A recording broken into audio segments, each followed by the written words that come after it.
A company from the UK has announced that they're making accurate recreations of arcade machines, but this time around, they're 1/4 the size. Hot take!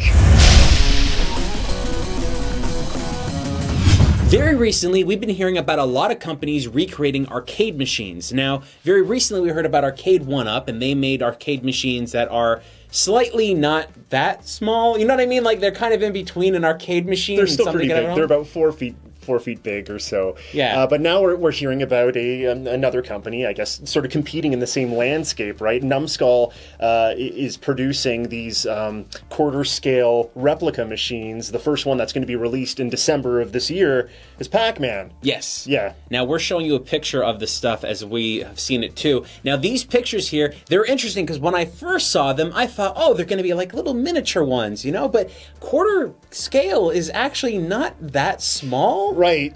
So we're kind of comparing, like, there's images that have like magazines next to them and stuff. So we're like, okay, so it's about yay high. It's like 1.5 feet or right? so. Yeah. Or so it's basically it's kind of like this, only twice as big. That's pretty much it, right? Yeah, maybe a little bigger. Than yeah, that. and it actually is a pretty big system for what it is. But what's cool about it is that this arcade machine that they're making, now they're going to be making a series of them. So the first one that's going to be coming out is Pac-Man. Yeah, Pac-Man's coming out this December. In 2019, they've also shown on their website there's 3 more. It's Galaga, it's Miss Pac-Man, and Galaxian, I believe. Yeah.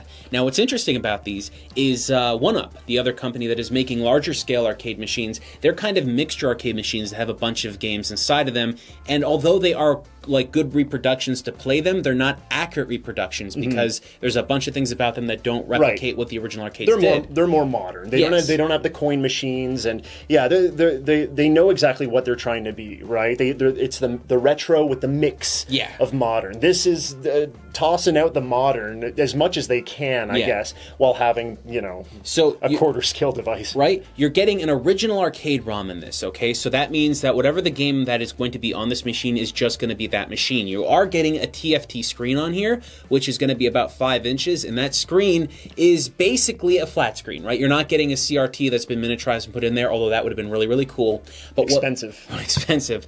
But when I looked at this machine, I noticed a couple things. So right off the top, you're looking at a real wood machine. This is not something that is made out of plastic and stuff like that, which is typical of these sizes usually. Yeah, we've seen some other, like the doohickey you had just pointed out. Yeah. We've seen other sort of arcade machines that feel kind of cheap and are plastic. This seems to be really going all out. We see that it's made of wood. Even comparing it to the original arcade cabinets, you had pointed out that it actually has like the air vents on the back with like the metal mesh. Yeah, like that's actually in this thing too. Yeah, they're really trying to replicate exactly what the original cabinet. And I like. think they also mentioned that it's the same color scheme and all that stuff. And what's really important is when you put that same color scheme on plastic, you don't get the exact same look because the plastic doesn't interact with the paint the same way. So what they've done here is they're actually painting wood to look like the original wood cabinet, so it's actually going to look a lot more realistic with those little, you know, imperfections here and there. Do we know that it's paint? I thought it was just like a 3M like sticker that goes on the outside. Well, that's the interesting part, right? Because they actually said that they're using 3M stickers, and when we took a really close look at it, they actually provided us with some footage of this stuff. Right. This added to the reproduction quality. Yeah. On the original Pac-Man machines, the stickers that they put on the machine that explained how to play the game and stuff like that, there's this sort of bump and groove to it, and that's just because of the way that they had printed those at the time. It creates this bit of texture when you're playing the game. If you played an original Pac-Man machine, you've seen it before. It's near your palms and your wrists, and yeah, it's what you would have, what you're kind of resting your hands on while you're playing the machines. Yeah. And that's exactly in this thing as well, too. Yeah, the bumping seems like it's been replicated on purpose, I'm assuming. Yeah, I would assume so, yeah. A smooth sticker would probably be a lot easier to produce. Now, of course, not everything is 100% recreated because this is a little bit more of a portable device. There is a rechargeable battery in this thing. Yeah. It plugs up through micro USB. That's right. It's got a little volume dial at the very bottom back of it, and it also has a power on and off switch, where typically I don't believe the power and off switch would have actually been at the bottom base to the left there. But they've done all this stuff to basically make the machine look a little bit like more modern for that instance, but you still have outside of that little area at the bottom, everything else pretty much looks one-to-one like what you would get. I don't think, like, I think all of those, like the USB and the on-off switch, like, all of that is just a product of it being a quarter-scale, newer device. I think if, you know, they as much as they could go retro and as true to the original cabinet, this thing is. Yeah. I mean, you can't get much more, you know, true to life than this guy is. That's true. Now, this is the kind of thing that's going to cause a bit of a conversation here. So, we found out what the price was. Yeah. So, okay, it's 149 pounds, well, 149.99 pounds. Yeah. And it can be pre-ordered right now. Now, converting that to US dollars, it's about 200 US. That's high. That's high. That's very high. But I think there's a reason why. Typically, when you see these arcade machines, and I'm going to take this one out as an example. The reason we're even talking about this is because we brought this out for another video we did recently. This is made of plastic. It's got a really poor screen. The joystick and everything on here is really bad. The buttons are awful. It isn't a good machine. This is a very poor created system. It is not good at all. It doesn't even have a built-in battery pack, and it's got one of those really stupid things where it has the battery like slot at the back here, but it's screwed shut, and it's got the tab, which, oh man, like that kind of stuff always irritates me. This here is an awful device.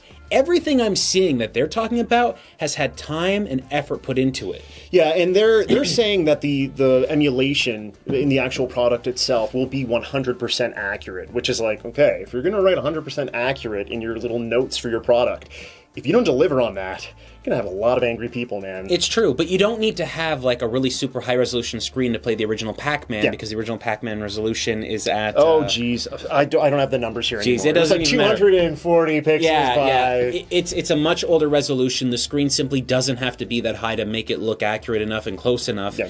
I'm more concerned about the controls of it being a little bit smaller. But see, the thing is, even when I look at this is a smaller implementation of a control system, but what we're seeing in that little video there is actually a higher quality version. It's a lot bigger than what you would typically see. Having it about that big is pretty crazy to see. Like that looks like a set piece, you know? Yeah. And for it to actually play the game is pretty impressive. Yeah, I still see it though as more of a sort of collector's item. If I was to get this machine, I could probably count on both hands how many times I'd take it out to play it, but maybe I'm wrong. Maybe like I get this and I just fall in love with it. But the form factor to me, I don't cling to it. Well, it doesn't pull me in. If you're going for, like, I can appreciate the quality that these people are trying to go for with this device, but like, are we going to have a little clicky joystick and clicky buttons? And when you take those forms and shrink them down, is that still great to play with? See, that's the thing. I'm excited to try that out because I don't know. Because I don't know if it's going to work, right? One thing I will say is the joystick that they have on their machine, there's actually like a little piece of plastic that goes underneath the joystick itself. And what that was originally for was to prevent dust or food, other particles from actually getting inside the joystick mechanics.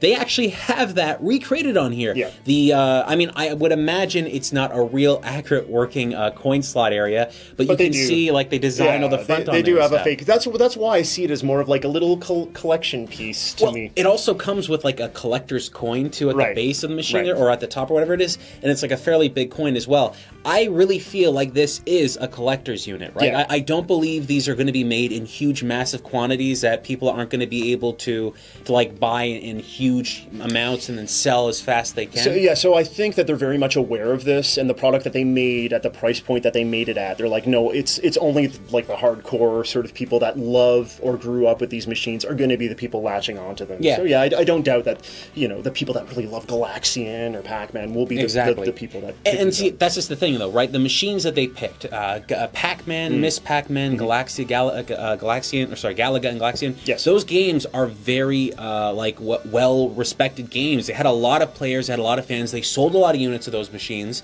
so it kind of makes sense for them to be going towards that. Sure. We're not seeing, like, a huge range here of a bunch of different machines. And to be fair, these are machines that are primarily single-player, right? You don't really see a lot of people playing these games in two-player because they don't really exist like that. Oh my gosh, no. If there's an arcade this small that had the double joysticks, so I mean, I would try it. But I think that's the limitation, right? I think with a machine that size, they want to be aiming towards a single-player aspect and stuff like that. Obviously, because it's the original arcade ROM, you're not going to see online leaderboards with the scores. You're not going to see upgradable items and stuff like that. They're not going for that, though. Like I said, any sort of modern touches that are placed on this thing are just to get the thing running. Yeah. At this point, I think if they could have made it as like bare bones, just like the original cabinets as they could have, if they could have had a mini CRT, it sounds like they would have done it. Yeah, man. right? It sounds like they're really going for that, which I really respect. Right now, though, we're in a market that's slowly becoming more and more saturated with like we're getting older a lot of these, arcade machines. So like I'm excited about a bunch of these, and if I was to like kind of like put this in the list, it would probably be a little bit lower because I don't particularly want to collect tiny arcade machines. Well, see, okay, I'm excited about this, and I'm excited about all these devices because typically when something like this happens, you get one of them, one from one manufacturer, but to see so many manufacturers making so many of these,